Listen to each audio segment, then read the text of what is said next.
Who's asking? I'm not asking. Man, if this is about Trent, my story hasn't changed. Oh, wait, this is the first time hearing of it, brother. Enlighten me. I started working for him a few months ago. He got greedy. Started doing business with anyone that was willing. He sounds like a real go-getter. Oh, he was all about the money. It's only a matter of time before he made a deal with the wrong people. So you think Trent was smoked over a deal gone bad? Look, all I'm saying is his entire circle started getting picked off one by one. They were murdered. Locked up. It's time for a change. They've been enjoying God's green grass for as long as my people can remember. Your people. I'll take you up on that bet, sir. Be the easiest damn money I ever made. You just watch and see. Knock yourself out, man. Know you probably hungry as hell. I still can't believe this mess, man.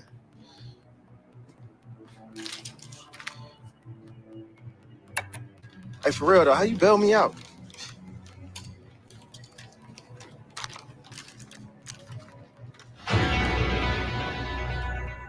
Yo, what are you doing? Sorry, man. It's got to go down like this. But business is business. You can't be serious, man. Trent said the same thing.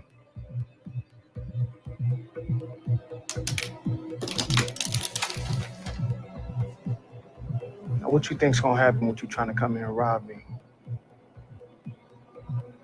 I ain't picking it up. It's all good. I'll put it in your hand now.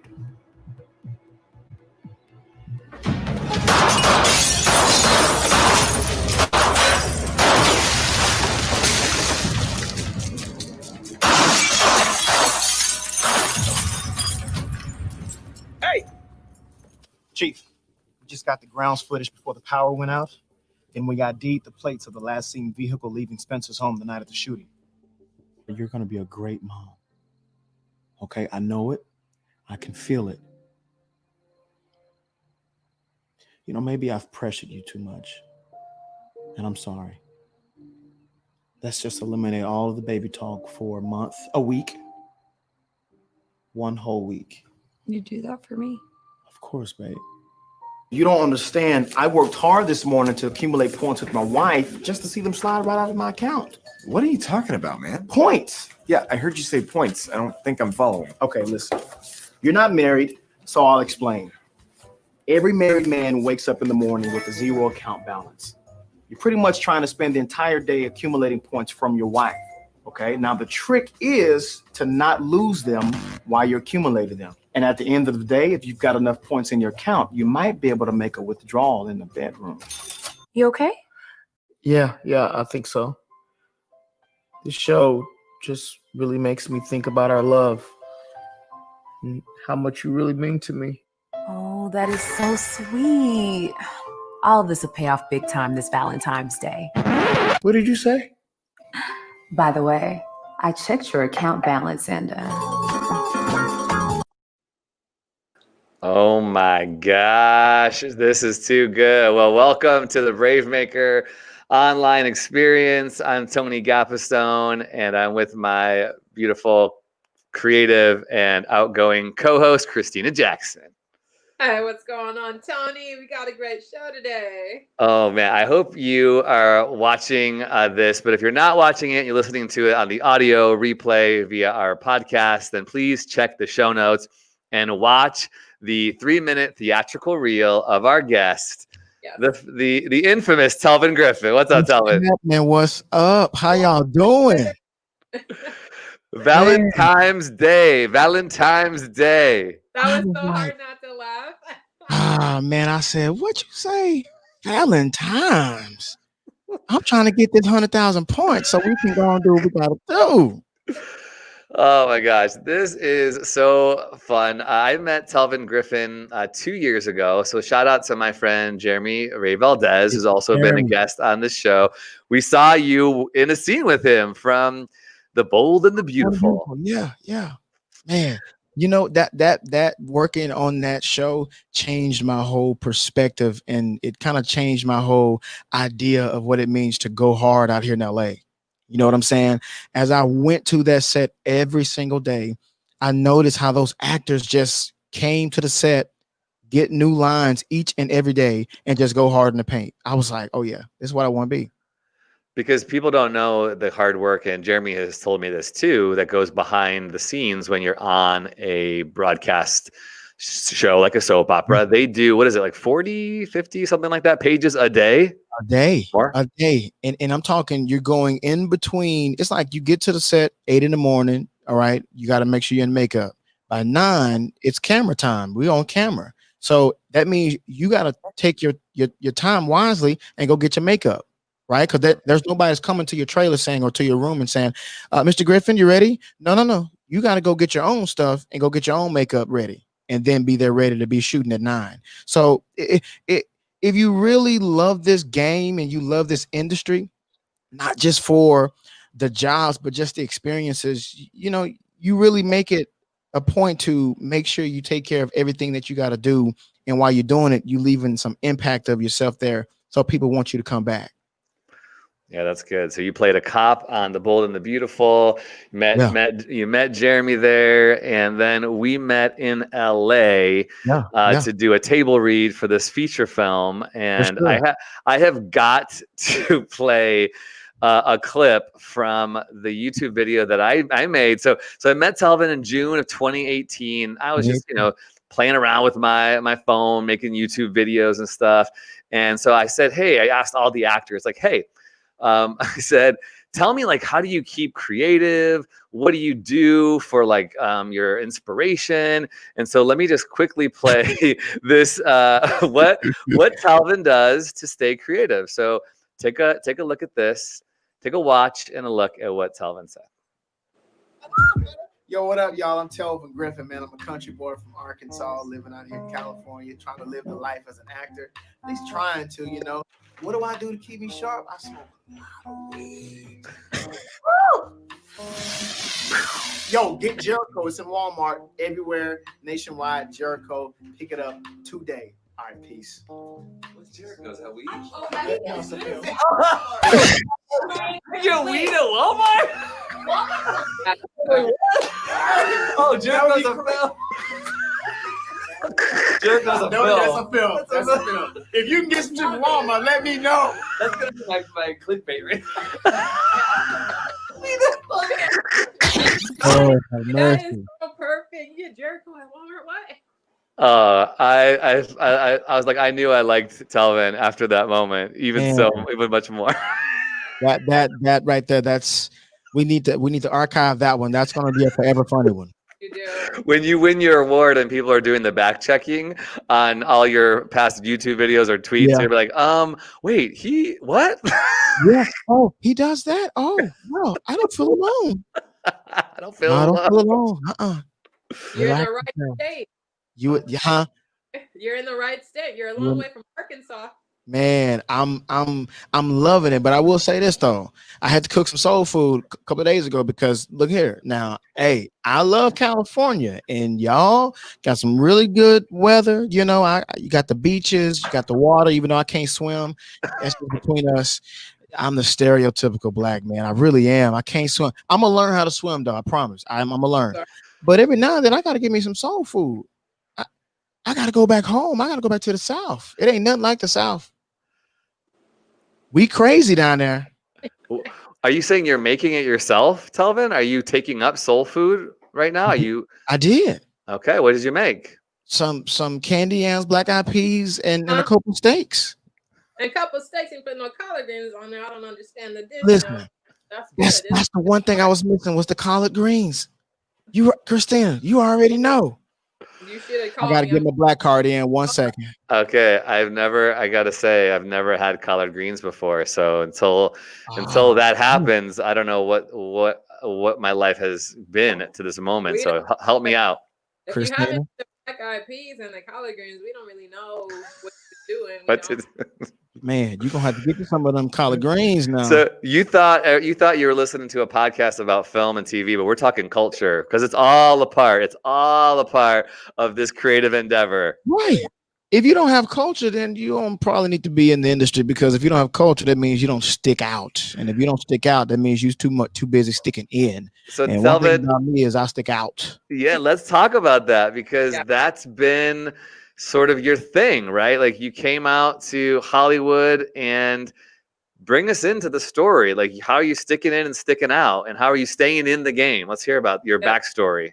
Dude, I graduated college in 2012, and I was not really wanting to do broadcast journalism. Like it was cool, it was fun. You know, coming up next on ESPN Sports Center, can the Los Angeles Lakers really bring the championship back to Los Angeles? We'll talk with LeBron James. That was fun, but it really wasn't something that roused me like creatively, like my gift. And I know I just love to make people smile and make people laugh and inspire people and motivate people. And so after I hosted a pageant show in high school, this old white couple said, "Young man, you just remind us of Wayne Brady." And I was like, you know what? And from that moment, the name Denzel Washington just kept popping in my mind. Like, watch this guy, watch him, study him, learn about him.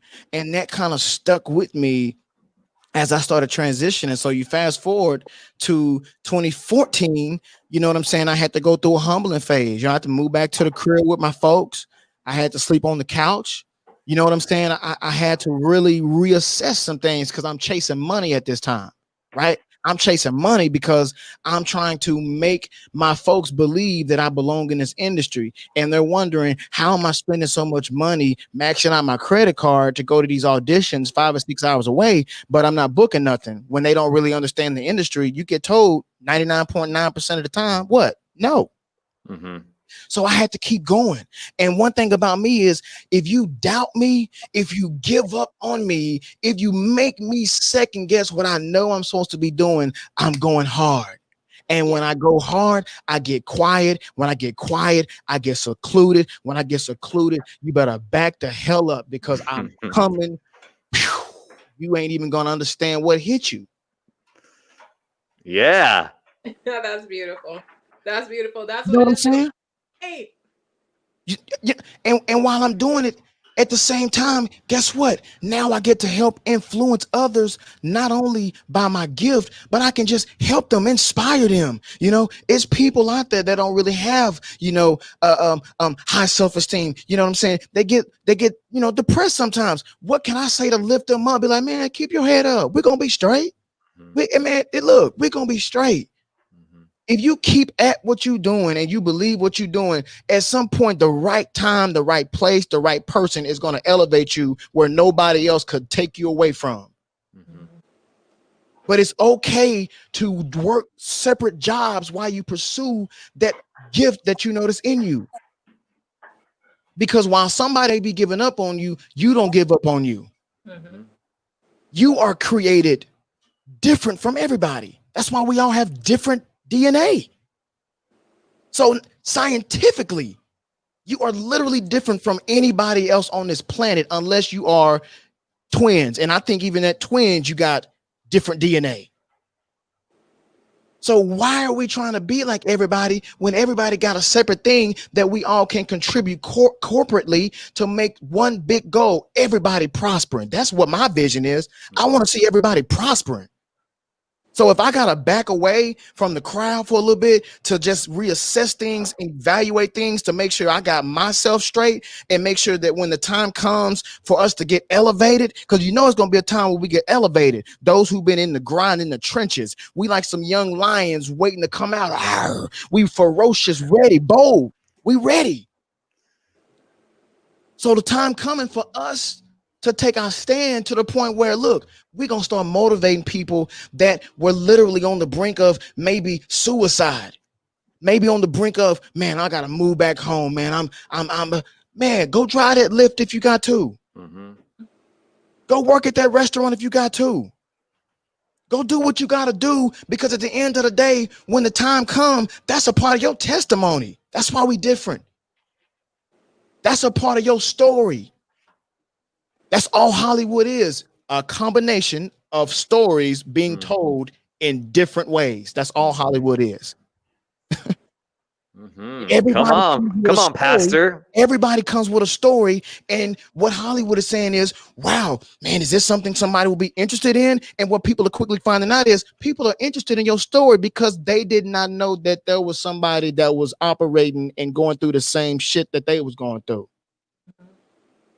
So now that they know that somebody got serious and got focused in and had to get rid of some people, had to shut their crowd down a little bit, they had to focus in mentally on what it is they was designed to do. That's when they started seeing stuff happen.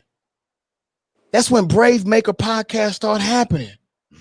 That's when you started showing people how to write movie scripts and write TV shows and stuff. And now they got the confidence to go back to their crib. And now when they used to have a mental block or writer's block, now they know where to instantly go to pull that inspiration from the story, bro. That's what it is, what it means to give back. Like, I don't even understand why some celebrity, like I got a few celebrity friends that talk to me and you know, give me some wisdom nuggets, but then I know some that don't even help nobody. You should want to help people.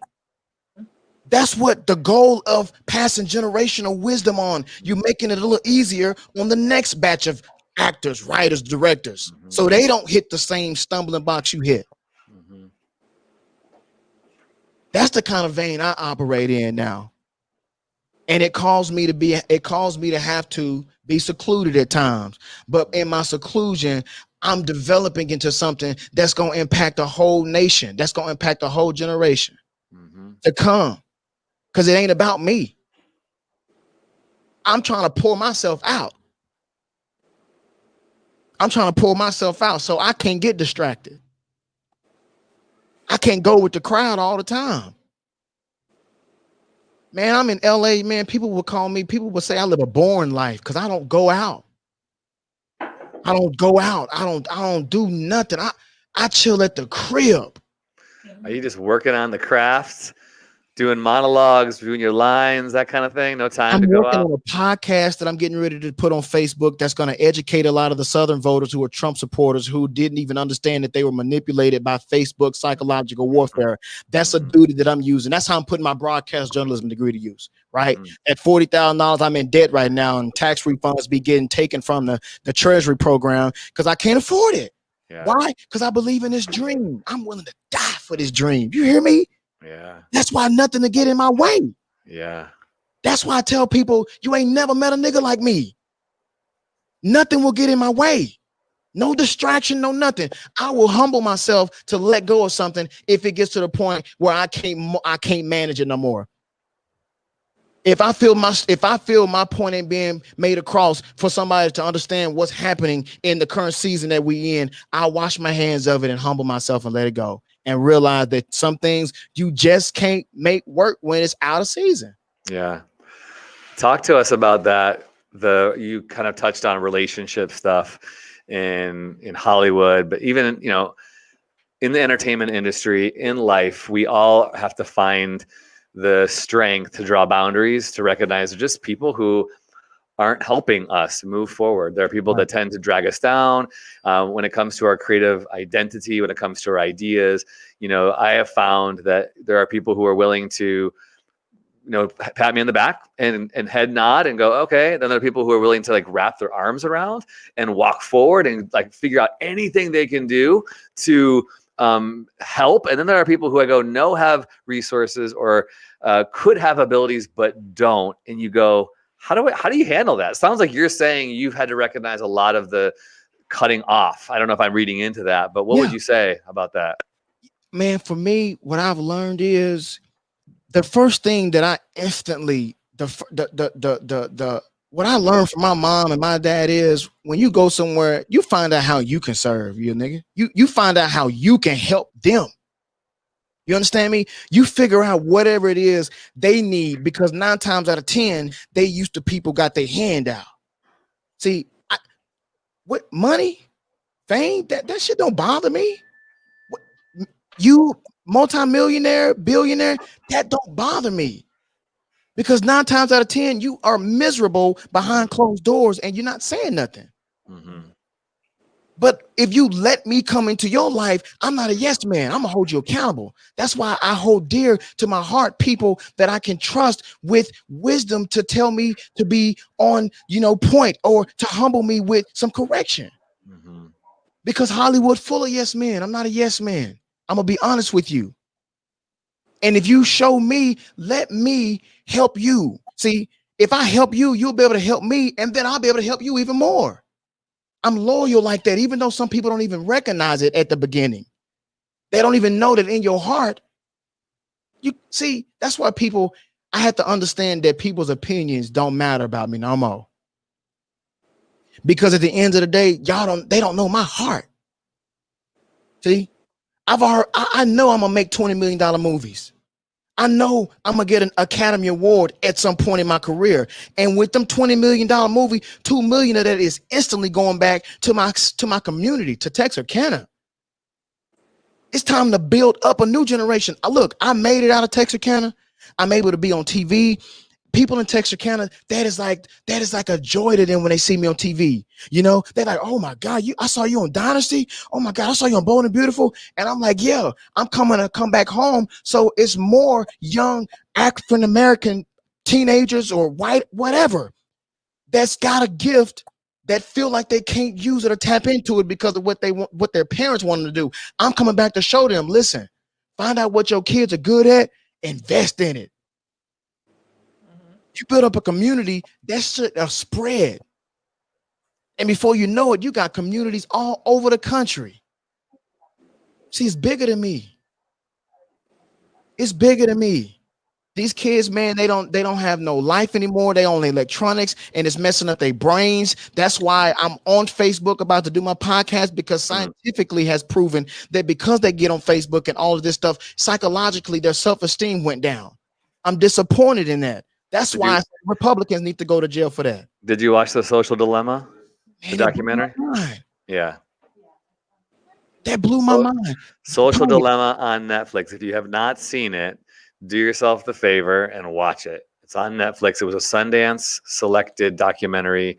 Came out in January, or it was in January 2020 of Sundance, and it just got released this summer.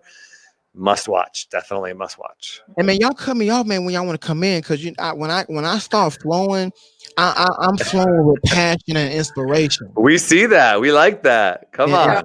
And it's my job and to inspire the audience, whoever's listening. And when they leave this show and they listen to this podcast, they listen to it, and I leave some influence behind. Yo, let's stay hungry. Don't worry about this time we in right now. This is the time where you building that story from the experience that you're going through. Go ahead, Christina. So we have so many artists on here, and a lot of them say they have this imposter syndrome. I feel like you have the exact opposite. You have such a strong, passionate sense of self.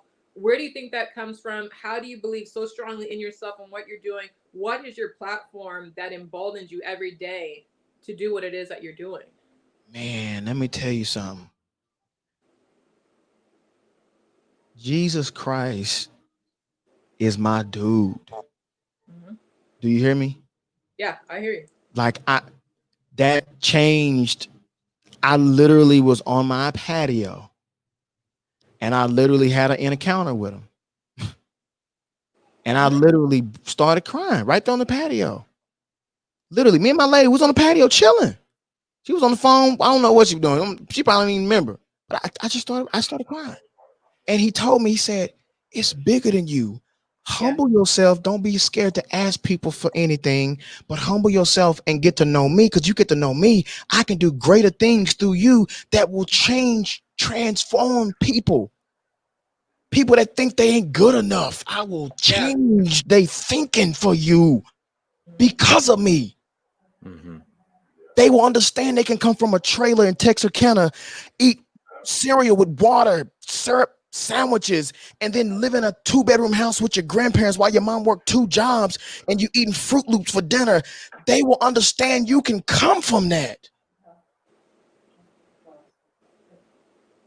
It's all a part of the journey. That's what gives me that fire, that passion. Woo! Woo! We in church. We are in church, and that's what I wanted to say, Tony. Like, how are you guys drawn together? Because Tony is a man of the cloth. I mean, come on, this is wild. And Yeah. Yeah, that for Christina and I, we both have, faith background, both a part of our stories. And I mean, Brave Maker isn't a faith-based organization, but every person, I believe, has a sense of self and a sense of other, worldness, whether you call it the universe or God. But it's cool when people get really specific about how that influences their work and how that influences their journey.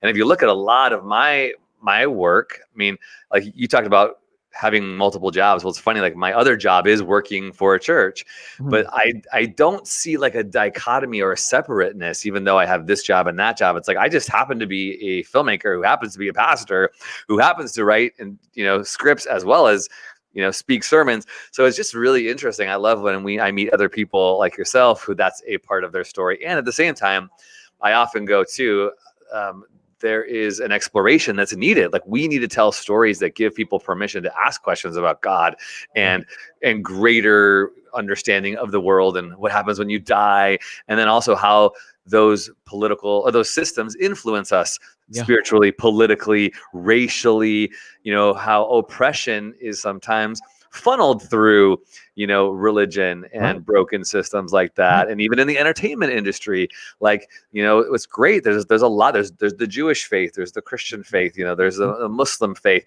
And sometimes that is a part of our ostracization, as well as our lack of inclusivity. I mean, Christina and I were just talking about, I had sent her this clip from Variety magazine, how the lack of people of color on screen is just ludicrously insane. Like 60% of the roles in 2019 were to Caucasian people. And I think something like 80% was like to men, Christina, I forgot. But yeah, like the lack of diversity in storytelling, whether it comes to religion or whether it comes to your ethnicity, like these are things we need to see more of and be proactive in. Here's the thing. It's the ultimate story. A race that was sold to America. They came, they worked, then they got freed. They stopped working for free and all of a sudden became lazy, but they endured Jim Crow, segregation, continue to still deal with voting rights in 2020. They continue to persevere off the backs of their generations.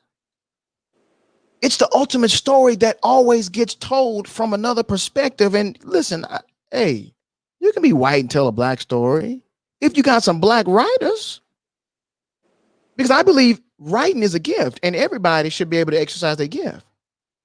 But now listen, you can't be telling my story and you don't have nobody that look like me in the room, because now you're going off of what you see and not what you have experienced. So I believe that the time is coming where literally diversity is about to be a must. It's not even going to be second guess. They're going to be scared to not even have 50-50. You're going to start seeing more black CEOs of studios. Period. More women of color in CEO positions, head of studios. More black actors getting talent deals. More women being paid the same that men get paid. That's an ego thing. And I don't know when it started, but bruh, she literally doing the same thing you doing. Y'all on the same level. Don't let that one or that two on that call sheet get to your head. I don't ever understand why they even do. I know why they do it on call sheets. I think it's ego. I don't know what it. Listen, I'm just voicing my opinion. I don't know what it means. So let me not say anything. So because I have no idea, and y'all can help me with that. But for me, whatever number I'm on the call sheet, that doesn't matter. So we get to a point where we recognize everybody's worth in it. Hey, Tony. Thank you. I can't remember the woman's name, but I heard a podcast. I want to say something like she started this organization on Instagram. I'm going to find out while you're all talking next. And they are trying to redesign the call sheet. They're trying to change the call sheet so it's not organized by hierarchy, by who's first. Even in captains and key, team leaders on the crew, they're trying to organize it by alphabetical order, right? Like, how interesting would that be to level the playing field, so you don't walk on set and feel like, well, I'm the last on the call sheet, so I'm nothing. But she's saying, no, because we can't make this show without everybody contributing. We can't make it without the lead actor, and we can't make it without the PA. So let's just level that up. And it's really cool, like subversive. I love that. I'm gonna do some research while you're all talking. But Christina, tag the next section. What do you want to talk about? What do I want to talk about? I want to talk about privilege and oppression. So why is it, you sent me the article this morning from Variety, and it had 65.7% of the voices on film being heard are Caucasian, and we're trying to change that, and the rest of, the pie, or for the rest of us to split up, and we have these tiny little slithers. So what is it that we need to do as artists, as actors, as filmmakers, to start shifting the tide where it's recognized, where you're oppressing a character, you're oppressing a storyline in here, and what's the point? To elevate whose story? When are we going to tell stories that elevate everyone? And we don't need to have a token or a trope, this or that, where people's stories are valued. That's good. That's good. I think. Oh, that's a good question. Honestly, in order for that to really happen, they're going to have to put more of us on the sets themselves. Yeah. You feel what I'm saying? In positions of power that are in the video village. Yeah. When like when I was shooting Deputy, and this is why I say I'm a junkie about it, because I value my gift, because I'm not wasting nobody's time, because I want everybody to be working in harmony together to make this show the best show on television. So after you shoot a take, guess what they say? Check it. Where they checking it at? In the video village. Well, if we don't have nobody in the video village to say, oh, well, they'll be okay with it in New York, we'll be okay. No. If you got somebody in the video village that can say, no, that's actually oppressing his character in a way where that's not really how that would be, and that could be offensive, borderline, and it's really not the truth. So let's tell the truth and let's be honest about it. If you want to get a take this way, cool. Let's get a take your way, and I want to get a take my way. That type of co-equality. That's cool. That's wild.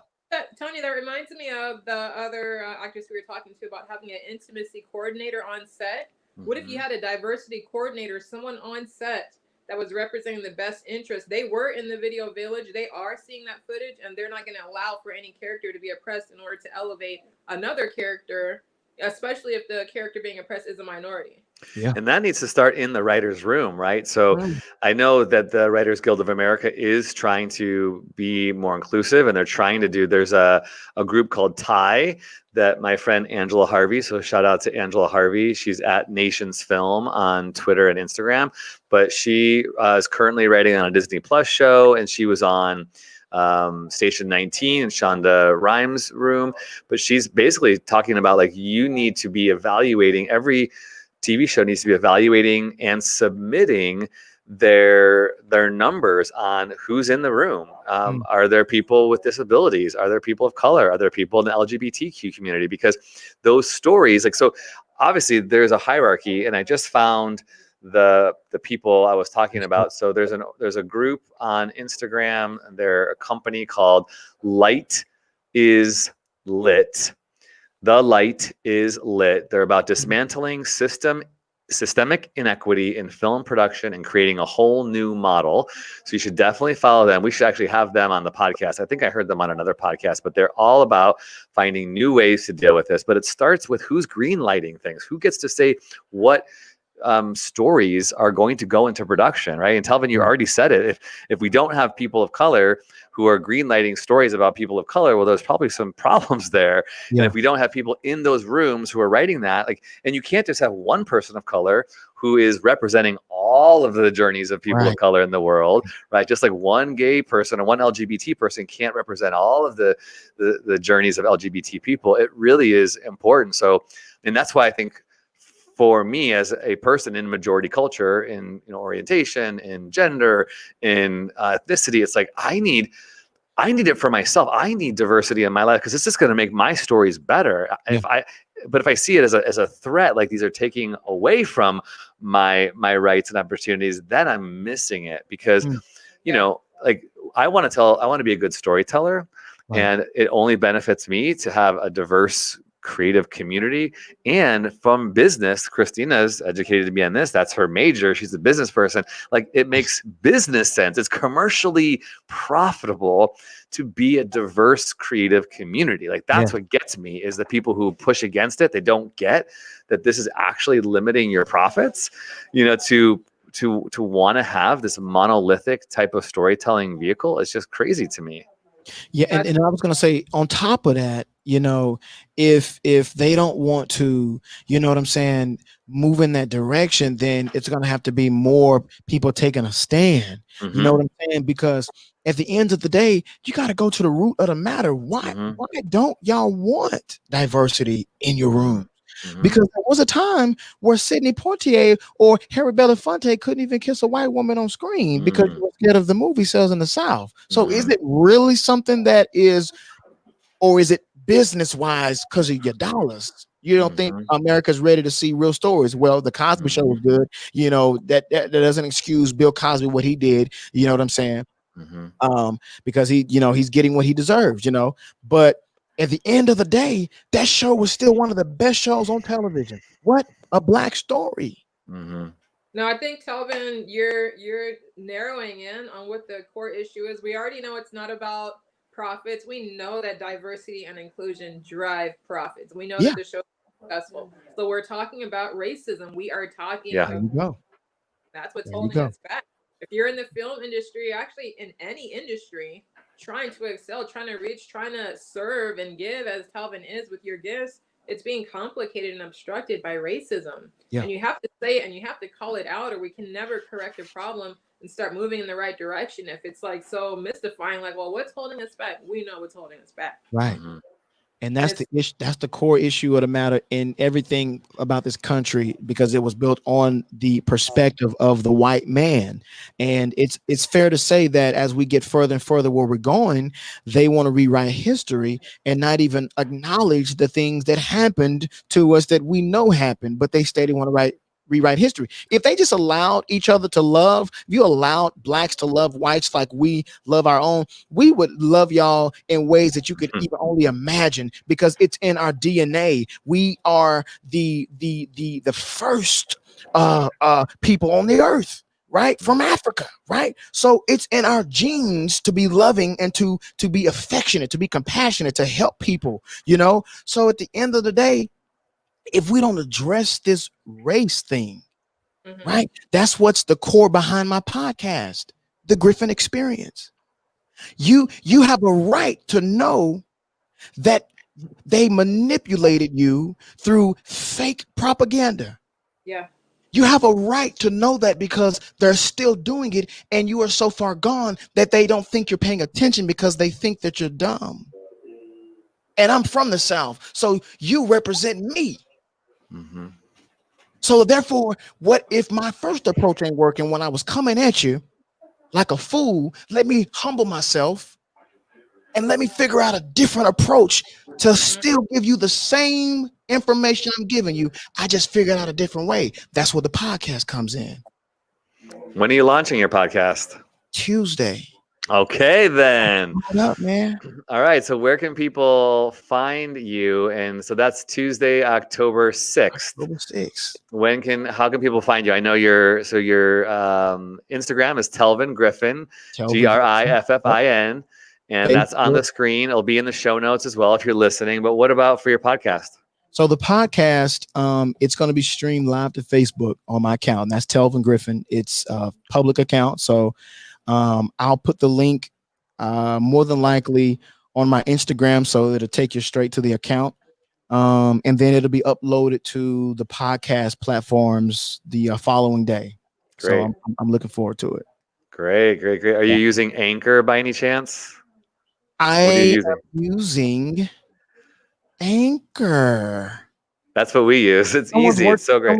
Someone's working me through it. So we'll talk because I want to make sure I'm doing it the right way. Yeah, let me know if we can help. It's really great and so simple, and it gets to everything that you need with one little simple platform click. Nice. So, well, we can't let you go without showing a little teaser for your film. Can you tell us about Tazmanian Devil? Yeah, so Tazmanian Devil is a film that basically brings a different perspective on the fraternity life, right? Fraternities, you think of hazing, you think of this and that, negative stuff. But this film, it shines a light on brotherhood, right? Iron sharpens iron, right? One man sharpens the character of another man. So the story is told from an African perspective. The director, he's African, Solomon Onita. And the lead in the film is from Beast of No Nations, Abraham Atta. And he has such an innocent look about him that really works well with the character. And it was a humbling experience to really help him and pour into him, you know what I'm saying, as a co-worker, you know what I mean? Yeah. So the film is it's gonna be great, it's gonna be good. And what is your role in it? I play DJ, and I am one of the big frat brothers. Okay. I'm playing no games. All right. Well, let's see a little action from DJ. Stand by here, and we will watch this. If you are listening to this on the audio, we will make sure the link is in the show notes for you. Let us pray. Father, every spirit of immorality, worldliness, and false idols, Lord, remove it from the hearts of your people, Lord. The evils in which the enemy is moving in these end times. Father, be our shield. Father, be our focus. Hallelujah. Ready or not, here I come. You can't hide. Ready or not, here I come. You can't hide. You can't hide. You can't go. Julius, Dyer got accepted to university in America. He was granted a scholarship. He wants to come and live with you. I want you guys to meet Deo. This is Pastor's son. Yeah, we met. He goes to ASU. This is one of the biggest frats on campus. Aren't fraternities supposed to be evil? Ah, bruh. From Nigeria, right? What's your GPA? Niggas got a 4.0. You trying to get down, bro? Look, bro, this shit might not be for you. I don't make this shit easy. I just want you to get more involved. I don't want to be at home all the time. Time, wake up. It's time for morning prayer. In the morning, early in the morning, I will rise and praise the Lord. In the morning, open your mouth. Early in the morning, the morning, I will rise and praise the Lord. Amen. My whole life, I've been living under his shadow. I love you, my dear. But I'm going for God's work. Trying to become this man I never knew. You are the man of the house now. Is this what you come to America to do? Get this demonic crap out of my house! You're going back to Nigeria tomorrow. If you could go tonight, it's a better. I need you out. Over at college fraternity. Welcome to Tall Alpha Zeta, nigga. You gotta work for this shit. You gotta earn every right. You gotta be dedicated and committed and willing to do whatever is necessary to become a proud Tazman. That shit gonna get real. And that's the path we all took to get here. Oya shake body, décalema, sagacité, équilibré, faro tema, décale, cricata, cricata, cricata, cricata, pam, pam.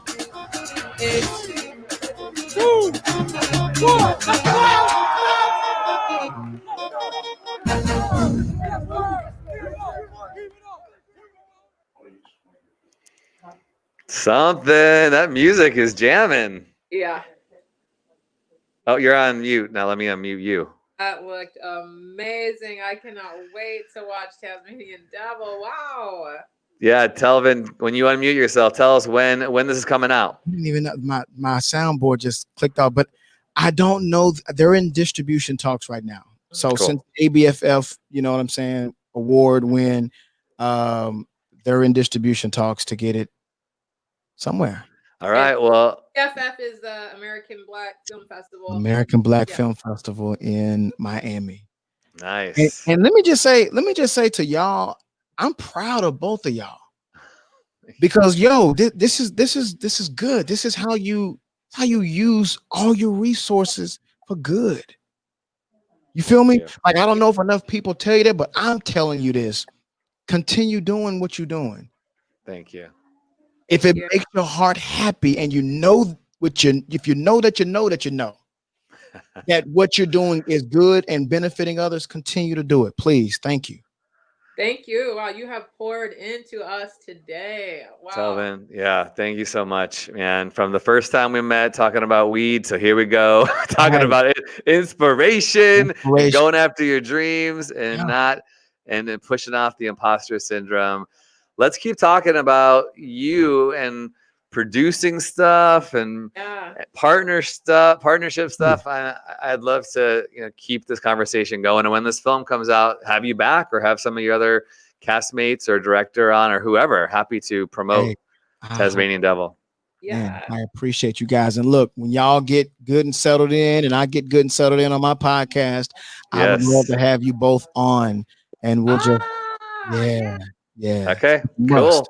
Yes, you got it. We're in it. All right. Well, as always, I'd like to remind you, if you're watching or listening, that Brave Maker is a 501c3 nonprofit. We cannot do this work without you and your support. So if you go to our website, it's bravemaker.com.